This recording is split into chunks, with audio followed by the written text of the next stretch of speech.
भगवान कहते हैं कि दुनिया की ऐसी कुछ चीजें हैं जिसमें बदली नहीं चलती। बदली माने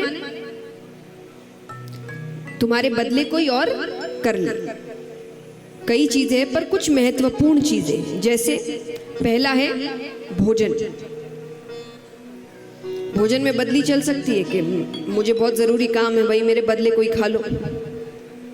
आपका पेट नहीं भरेगा, भोजन खुद को ही करना पड़ेगा। दूसरा शादी,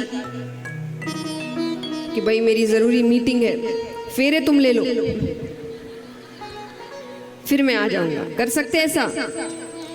तीसरा मृत्यु, कि भाई आपके अच्छे से अच्छे मित्र भी होंगे, उनको भी कह दो भाई मेरे घर में शादी है, मेरे बदले तुम मर जाओ। कोई आता है सामने, और परिस्थिति कई बार होता है ना कि किसी की मृत्यु हो जाए तो कोई बहुत दुखी होता है, वो कहता है उसे क्यों ले गए, मुझे क्यों नहीं ले गए, मुझे क्यों नहीं ले गए।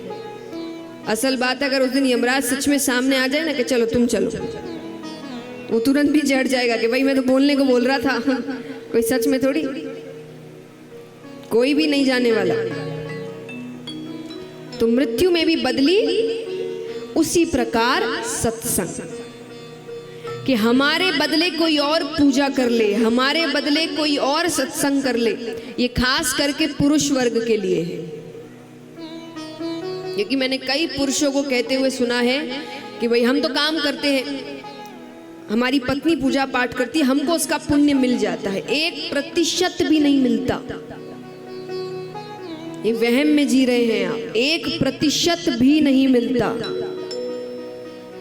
आपके काम के लिए कोई पूजा हो रही है, आपका काम भले ही हो सकता है पर आपको पुण्य कुछ नहीं मिला है, वो सब उसको मिल रहा है। पता चला दोनों ऊपर गए, आप पीछे पीछे स्वर्ग जाएंगे, वो यमराज पीछे से ही खींचेगा, और सत्संग उसने किया था तुमने नहीं।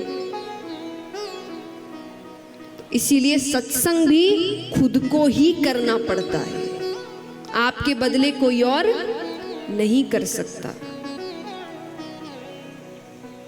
तो भगवान प्रहलाद जी को समझा रहे हैं कि सत्संग में बदली नहीं चलती।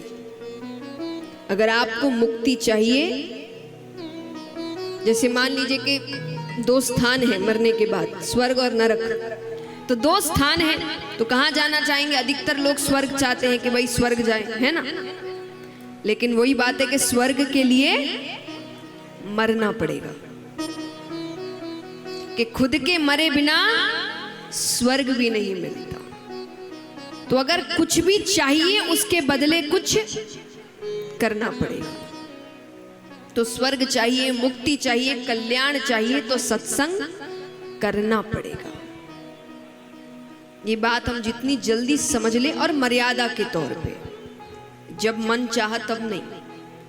अगर हम भगवान को मर्यादित रूप में नहीं मनाएंगे तो वो भी हमारी मदद मर्यादित रूप में नहीं करेंगे। उनका भी जब मन होगा तब आएंगे, जब मन नहीं होगा नहीं आएंगे।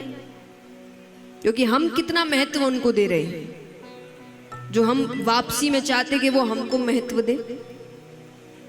तो भले ही आप छोटी सी मर्यादा रखें कि घर से निकलने से पहले ही मान लीजिए शुरुआत आप खाली इतना करें कि मंदिर में धूप लगा के जाना है, इतनी ही शुरुआत करिए। धीरे धीरे जैसे जैसे आदत पड़ी, फिर एक कोई स्तुति कर लिया, एक पाठ या एक माला, लेकिन एक मर्यादा। और मर्यादा माने कि ये काम मुझे करना है, फिर दुनिया इधर की उधर हो जाए ये काम नहीं हटना चाहिए।